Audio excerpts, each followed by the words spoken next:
Well, this happens every year around this time of year. No, no, no, no, no. Not all the partying and all the stuff in your face with all the goodies from the holidays, but New Year's resolutions, goal setting, all that stuff. And here's the thing, the statistics show that a lot of people will fall off the wagon. Literally, only 9% of people that set resolutions ever make it successful. And 83% actually never even set any goals. Why is that? Well, in this episode of the Affluent Entrepreneur Show, we're going to talk about that because the idea here is this. Goal setting doesn't matter unless you have a system and a process and a framework for goal getting. And I'm going to give you that framework on how to get your goals and make them a reality. So I look forward to seeing you in the episode, and welcome to this episode of the Affluent Entrepreneur Show.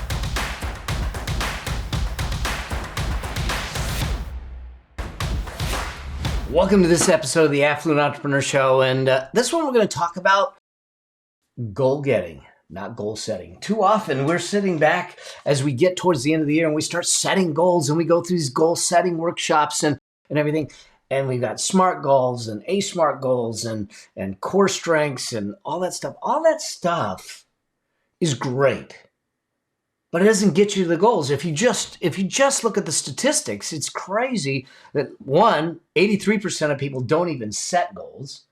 And yet what ends up happening is that even if they set goals, Harvard did a study, and even if they set goals, I'm just going to look at it so I make sure I get it right. 14% have a plan, but their goals are unwritten. Okay? 3%, only 3% have written the goals down. So I wonder, I'm just curious, do you set goals? And if you set goals, do you do them in writing? Because here's the thing that they also found is that 14% that actually have goals are 10 times more successful than those without goals. 10 times, 10x. And the 3% with written goals are 3 times more successful than the 14% that have goals. So imagine this, by writing goals down, by having goals first, you're 10 times more successful. By writing them down, you're 3 times more successful than them. That's 30 times, if I do the math right, okay? My point is that too often we stop with goal setting and we don't have a process for goal getting. And I think that what we're really looking for is not the goal itself, but the progress towards the goal. When we talk about financial independence, when we talk about financial freedom, yeah, we will set the number out there, but the number isn't as important as the journey to the number, who we become, the richer lifestyle, the deeper impact, and the complete freedom. See, it's not about the destination because, frankly, even if we set that financial freedom number up, we may actually not make it.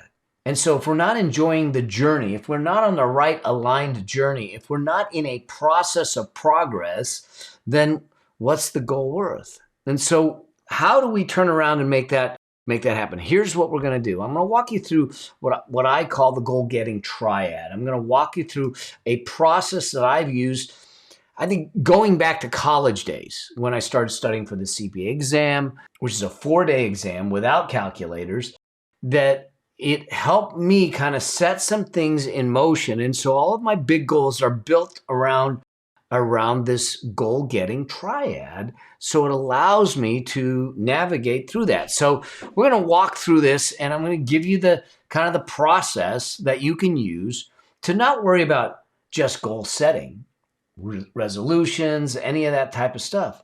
But how do you actually make progress towards those goals and achieve the goals? How do we actually raise the probability of success even greater than the statistics that have shown? And I think that the way to do it, and the way that I've seen to do it, because I've experienced it for decades, is you actually have to have a goal-getting process in conjunction with the goal-setting process. So I'm not going to talk about how you set the goals necessarily. I'm going to talk about how you get the goals once you have them set. So we're going to jump to the iPad here, and we're gonna really kind of hit on some of these things of what does it take to get goal getting in place? Because if we don't do this right, you're going to find that your success is spotty. You're going to wonder why in 1 month you're doing great and another month you're doing not so great. And by the end of the year, you're kind of mediocre. I don't know if you've ever felt that. I know for me, I've been in those spaces. And when I found myself here, it really was a result of me not using the goal getting process, that I didn't have a process in place that I'm on top of and working through. The other thing that happens is that when you start to fall off the wagon, when you start to not get progress or not to see the progress or not measuring the progress, is you start to lack drive. You start to kind of give up. You start to just settle. And I'll be honest with you. I just finished a launch. And during the launch, I'm notorious for just picking up the phone and calling people, just to chat, just to talk, just to see what they're doing, how they're doing, whether they're clients or not clients. If I have their number, I'll literally pick up the phone and call. And at first it blows them away. It messes with their mind. But more importantly, it allows me to connect with them. And the thing that I found, especially this year, is in the conversations, because of the turbulence, because of the uncertainty, because of the economy of where it was. And maybe you're feeling this too. And I know that I've felt it a few times during my life, because I'm not exempt. Yeah, I'm just as human as you are. I still have the fears. I still have the challenges. It's not a straight line. But I heard a lot of people that are willing to settle, to accept their current life, to accept their current circumstances and say, well, this is just my lot in life. I don't buy that. That saddens me if we're going to be willing to settle. Now, I'm not saying not to be content. Okay, I'm content, I'm happy, I'm blessed, but I'm never going to settle. And so I think that when we start to get to a point where we lack drive, we are willing to settle. And I have this belief, maybe I'm idealistic, I don't know. I feel like when my toes are on the edge of that grave, when they're about to put me in, I want to be absolutely freaking exhausted. I want to be sweaty. I want to be dirty. I want skin knees. I want dirt under the fingernails so I can look back and go, yeah, I did it all. I lived it fully. And then I say, I'm good to go. One of the challenges for me as I was diagnosed with cancer was one of the huge drivers for me. I said, I love life too much. I'm not ready. And not that anyone's ever ready, but to have that kind of passion, that kind of love, that kind of desire, that kind of drive, I think that's what really starts to move us forward. It's not this insatiable lack of contentment. It truly is about growth and experiencing. It's why one of the core critical outcomes of the Affluence Blueprint is a richer lifestyle, which has nothing to do with wealth. It has to do with how we feel and how we experience life. And I just want each and every one of you I want to be your champions, to experience everything in life that you want to not settle, to not give up. Because here's what I know, that even if you only get halfway towards your goals, or 70% of the way towards your goals, it's farther along than you would be if you didn't try for the goals. See, so if we don't get this right, you're in a situation where you have lack of drive, and that starts to get you to stew in pessimism, and you're sitting in pessimism, which is not, it's like this pollution in your system that just breeds more pessimism, more negativism, and we can't grow in that place. We got to come from a place of gratitude, appreciation, desire, and everything. And I'm not saying that I'm not always this happy, passionate, inspired being. I'm not. Listen, I'm human. I have my moods. Ask my wife. I have my times, my struggles. you'll hear more about them. You'll hear more about them. It's never been a straight line for me. Um, but what has never been an option is giving up. So I don't want you to give up on your dreams. I want to champion you. I want to support you. I want to challenge you. I want to push you. I want to give you a hand up. I want to give you a kick in the rear when you need it, because your dreams are worth it. So if we get this right, here's what's going to happen. We get this right, all of a sudden you see a gateway to success. It becomes the entry point to make that happen. And that gateway will put you into hyperdrive, and instead of being in a situation where you lack drive. I mean, you're ready to go. You're excited every day, or most of the days, to make it happen. And in the end, what really starts to go is you have a knowing. You have a knowing of your outcome. See, I don't know if you know, but as I had gotten diagnosed with cancer in June of 2019. Had my first surgery in July of 2019. I had a second surgery in August of 2019. In those surgeries, they removed two tumors. One was 7.5 centimeters.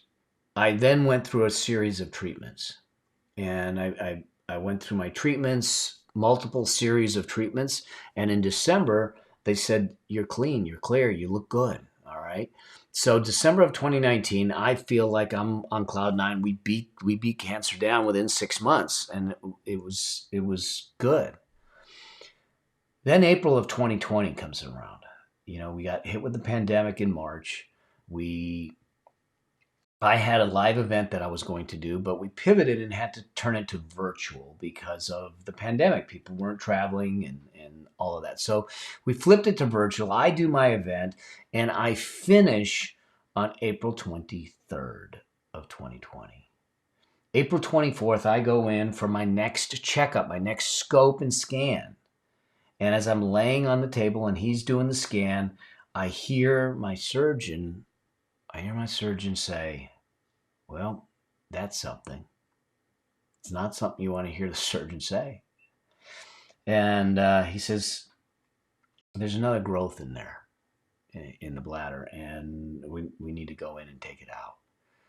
What there was two more tumors that were missed or grew. So here I was in a situation where I thought I was clear, and the rug got just yanked out from under me, and I started to spiral again.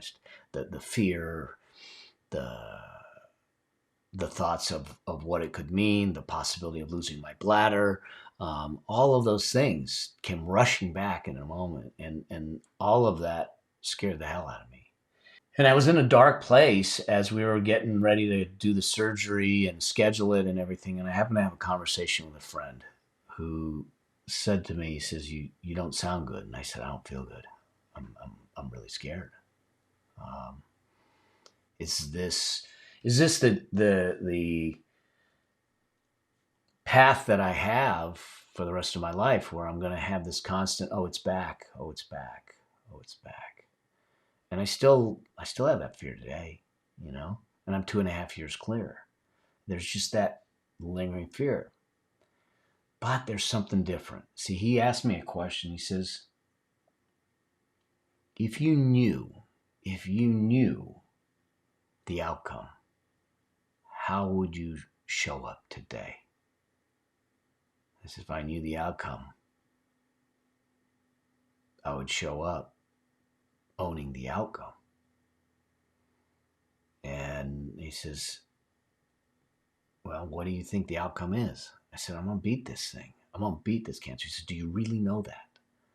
I said, I don't know that we ever know it. He says, no, in your soul, do you have that belief, that inside of you, this knowing? And I said, yeah, I do.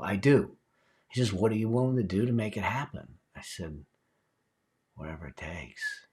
Whatever it takes. See, when we come from a knowing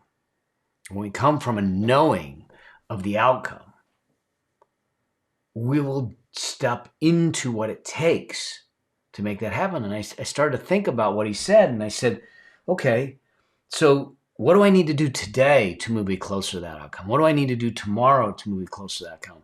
Because I know what the outcome is. I just don't know what each day is going to hold on the process to that outcome. That's something that will unfold each day as we talk to the doctors, as we go through the treatments, as we go through the surgery and all of that. And as it unfolds, it gives me more information to make more decisions to do the next thing for the next day. And I thought about it. I said, this happened to be around cancer, but it's actually no different than just life. See, we have an idea of what we want our outcome of our life to be, don't we? Don't you? I do. We just don't know how we're going to get there each day. And each day we take a step. That step gives us more information so we can process it and we can make another step. But in the knowing that every step that we make is towards the goal that we set.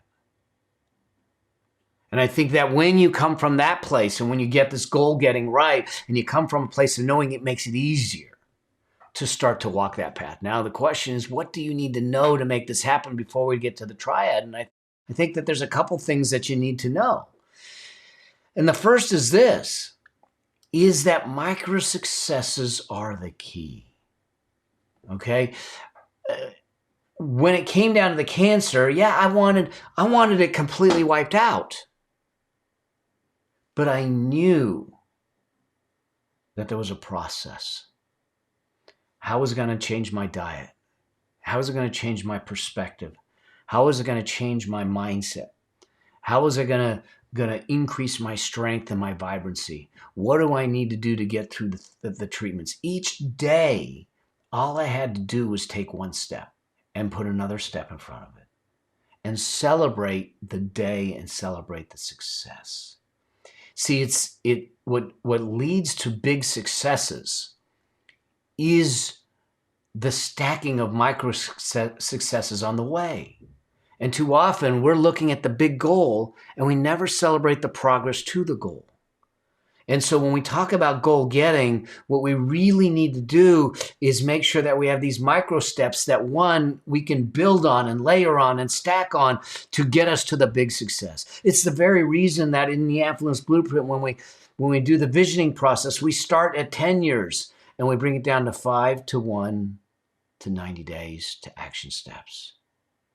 So we can build into the micro successes the celebration, the progress, the understanding that we've made progress towards the bigger goal. The other thing that I think you need is that to understand is that micro successes are the key, but also blame builds walls. See, when I got diagnosed with a cancer, the first thing I did was start to look for something I did to deserve it. Something I did that caused it. Someone, something outside of me that I could then rest on and say, that's the reason. I don't know for you. You might look at something in your life, and God forbid that it is cancer or anything like that. But you might look at it and start to look outside and say, it's their fault. You know, when the Ponzi scheme hit, it would have been easy to blame him and say, he did it to me. But see, the problem with blame is we never reflect on what our ability and responsibility is. I was responsible for getting into the Ponzi scheme. I had the ability to move forward in the cancer. But I would not have made that decision if I placed blame or I found blame. Blame will create walls. And so it's time for us to look at things and say, look, our pathway to goals, to getting and achieving and success and financial freedom or wealth or a great relationship, it happens in steps, but it doesn't happen in a straight line. We're going to stumble, we're going to fall, we're going to screw up, we're going to have setbacks. The question is how you respond to them and what the message is that it's telling you. The third thing that we need to know and understand as we move down this road is this. Positive expectancy is going to help you move through this. So what do I mean by that? This is really all about me looking at it and say, I am expecting a positive outcome. I'm not going into something with trepidation saying, I hope this works. I hope this works.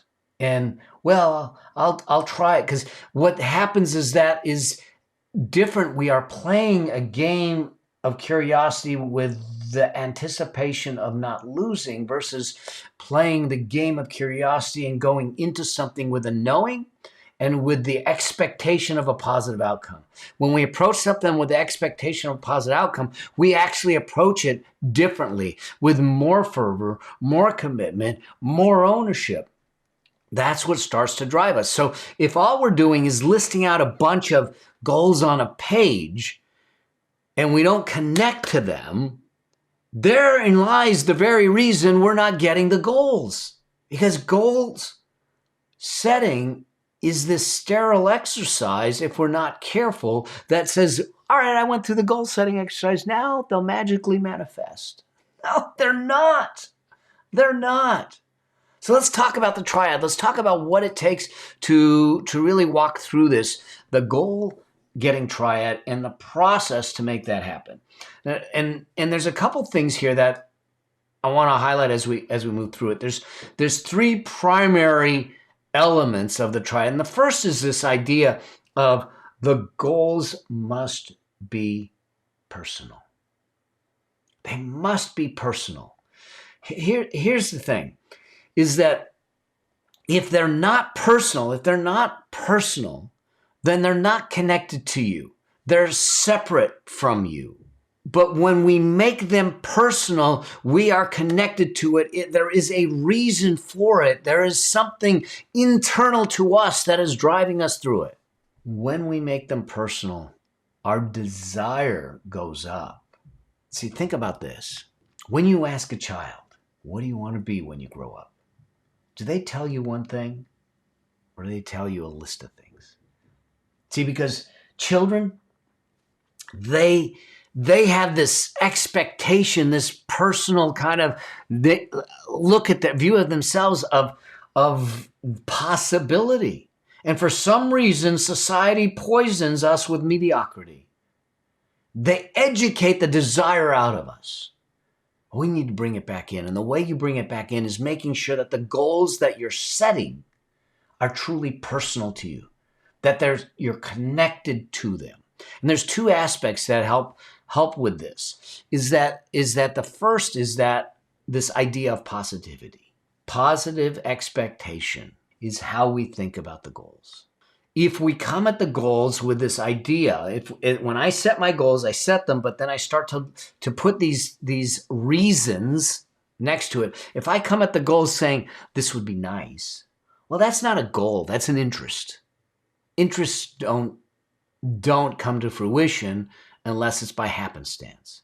No, I want a goal. I want something that is as if a rope is tied to me and it's tugging me along. It's pulling me into it. And so one of the things to do is this, is that for every goal you set, I want you to write 1 to 3 emotionally compelling statements about the goal. Why is it that this goal is so important? Why is it do you want this? And if they don't tug at your heartstrings, if they don't tug at your soul, then they're not emotionally compelling enough. Or possibly the goal isn't that important, which is totally fine. Just be straight with yourself. So when we start to move through that, it starts to give us steps in getting to the goals. So first things first, as you do your goal setting, I want you to write 1 to 3 emotionally compelling statements around each goal. It's why in the affluence visioning process, the process we walk through is to connect it to you emotionally, to connect it to your desires, to connect it to something bigger than just something on a page. Okay? The second aspect of personal is that you need to have patience. Listen, let's face it. There are things that you can't control. I can't control what's going on in the stock market. I can't control what's going on with the economy, inflation, interest rates. I can't control a bunch of things around me, but I can control some things. And so we need to look at the things that I can control, that you can control, and control the controllables. And we have to find fortitude and flexibility to move through those things that we maybe can't control.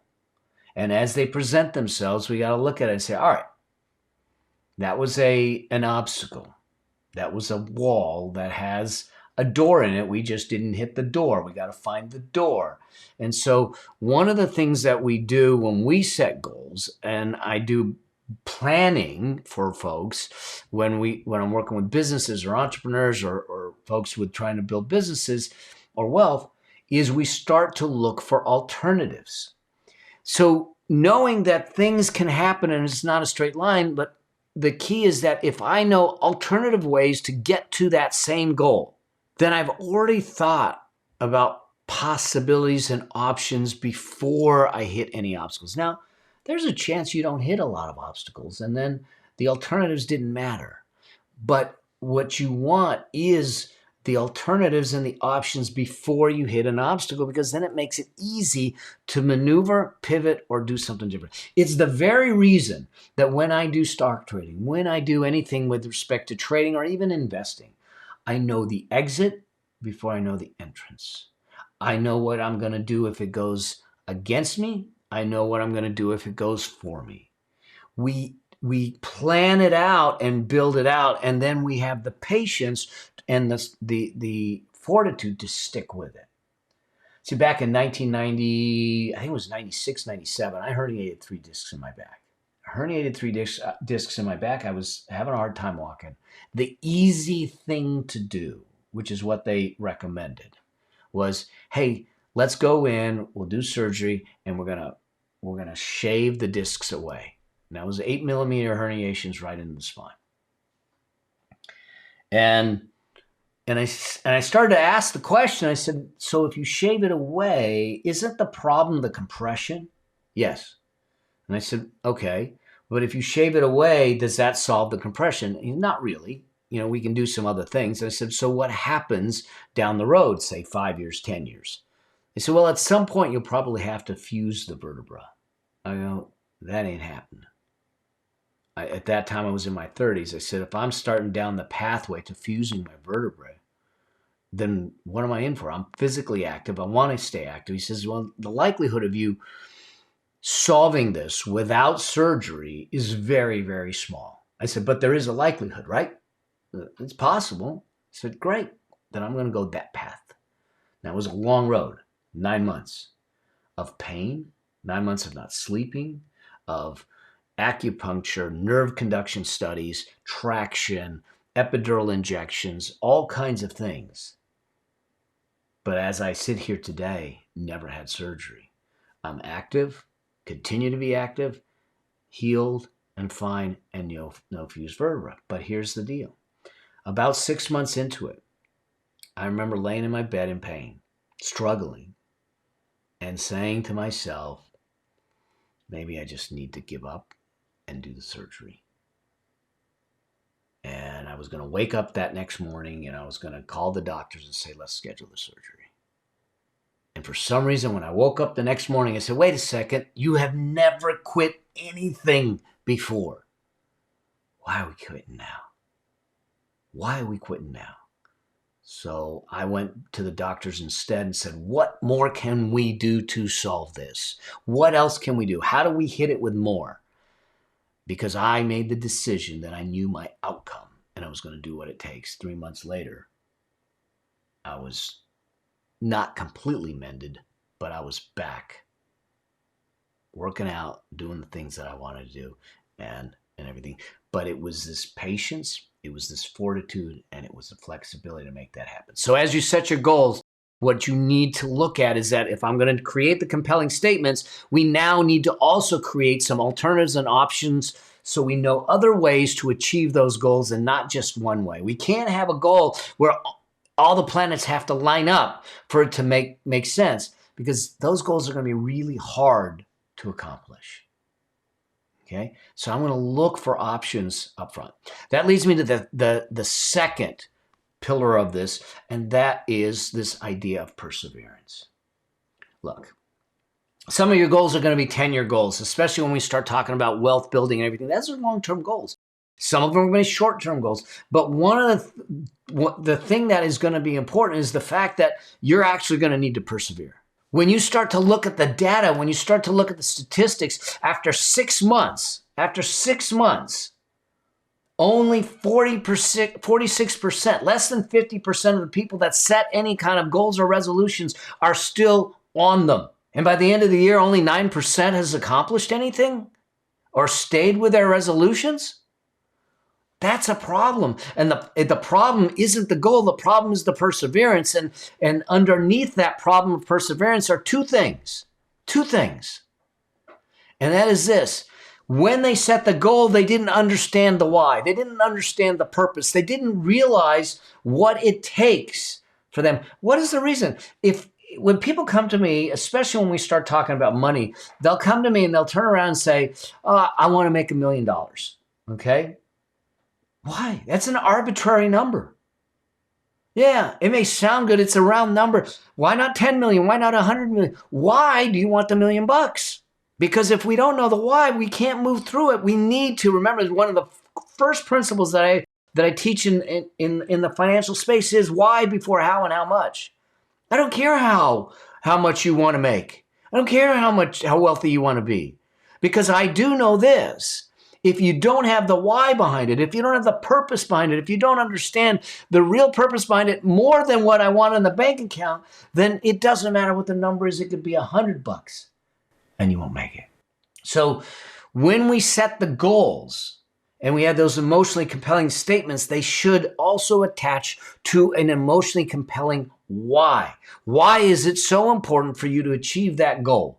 Now, when we do that, now all of a sudden, again, we've got this tug rope that is pulling us along. And then for me, the goals have to be attached to a passion. I hope that you see my passion for doing what I'm doing, because this is the thing that drives it. This is the thing that brings me joy. This is the thing that heals me from the cancer, that brings the value to the cancer. I have a passion for it. I have a passion to see your dreams alive. I have a passion to see if I can help you make those dreams come to life. And in order to persevere, when we can attach it to a why and when we can bring our passion to bear on it, perseverance is the byproduct. That leads me to number 3. Number 3 is practice. See, the idea is that too often we think that this has to be a perfect process. There was a study back in 2016, 2017, an Italian study that was done with entrepreneurs, 116 entrepreneurs they brought in. They wanted to start a business. They were going to teach them how to start a business and run a business. And they split them. 50% of them went through the normal training of business training, starting a business and running a business. The other 50% went through the same training, but they added a training on. And that added training on was teaching them how to think more like a professor or a scientist, how to think in a way that their strategy was a thesis. Their strategy was a hypothesis. And when they took it to market, it was to test the hypothesis and not to make sure that they were right. It was simply to get more information to do that. Here's the data. A year later, those that were taught the way of thesis and hypothesis had 40 times greater revenue than those that didn't. And those that had the hypothesis training, the scientist training, came at it and they said that they were at least two times more likely to pivot based on new information, because their egos weren't in the way trying to prove it all right. So this is why I say that it is a practice on the path to your goals. It is something that you're putting in place as a thesis. as a hypothesis, and you're going to be moving and adjusting and tweaking. Remember, I said that the days will unfold day after day after day, and based on the information, you'll make better decisions, but you've already created alternatives in setting the goals because we need those options. So now you have the flexibility to make that happen. In order to do this effectively, we build a plan. And the way I build plans is I start long term, so I have the bigger vision. I bring it to midterm, so I understand some of the big rocks I have to conquer. I drop it down to a year, so 10 years, 5 years, 1 year. Then I break that into 90-day increments, 13-week sprints. And from those 13-week sprints, then I look at the very minute action steps and what the expectations of those action steps are. That becomes the plan that I test, I hypothesize, and I keep moving. And we stay in process. And then the second part of practice is people. I surround myself with those that understand my vision, those that understand my values, those that understand my desires, those that will hold my feet to the fire, those that will not say yes to me just because they want to be liked. They will say yes to me because it's the right thing to do, and they will say no to me because it's the right thing to do. They will give me a hand down to help me up when I need it, and they're going to give me a swift kick in the rear end when I need it. To have a group of people around you that can facilitate your journey to your goals is huge. It's the reason you get coaching. It's the reason you have mentors. It's the reason you get into group programs or mentorship programs or masterminds, because now you have a common group that are moving towards their goals together. The goals may be completely different, but we are on the journey together and we're moving through that. Here's what we know. When you start to use the goal-getting triad, it will accelerate your path to the goals because you have a process that keeps you in motion, keeps you in progress. Here's what we know. When we get the personal piece right and the perseverance piece right, you ultimately know what you're going to do. And when we get the perseverance piece right and the practice piece right, you ultimately know what you're going to have. And when you get the practice piece right and the personal piece right, you ultimately know who you're going to become. When we start to work from this triad, you will see that your goals will take a life of its own, because it is not some sterile list of things that you would like, interests that you want on a page that you did one day before New Year's Eve. But it is something that you breathed life into it because you connected it to a purpose, you connected it to a why, you connected viscerally to the outcomes in a way that start to drive you. You know that micro successes are the key, that you're going to layer those moments on top of each other to live the process of progress versus waiting just for the destination. When you start to focus on goal getting beyond goal setting, that's when things will change. At least they did for me, and they do for my clients. I hope that this gives you a pathway to get to your goals faster, get to your goals more consistently than you've experienced in the past. If you've never set goals before, it's time to set them. If you've set goals before, it's time to get them. And if there's anything that I can do to help you to make that happen financially, business-wise, whatever it is, please reach out to me. This show is about you. The reason I do this is for you. I'm here to support you. I'm here as a champion and cheerleader. I'm here to lift you up, to kick you when you need it, okay? In a good way, all right? If you've got questions, if there's anything that I can do, please reach out to me. Let me know. And in the process, you can ask the questions. I'll bring them on the show. I might even bring you on the show, have conversation with you. The idea here is this. All I want to know is that I'm moving you forward one step at a time.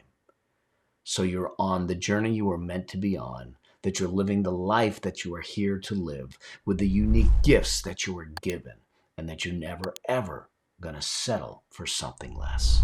And that by the time you get to those later days, you know that you lived it fully, that you lived that richer lifestyle like we talk about in the Affluence Blueprint, that you had the deeper impact, and that you lived with complete freedom. And if I can do anything to support that journey, please reach out. I'm here for you. I am your friend. I will coach you. I will mentor you. I'll do whatever I can to make it happen.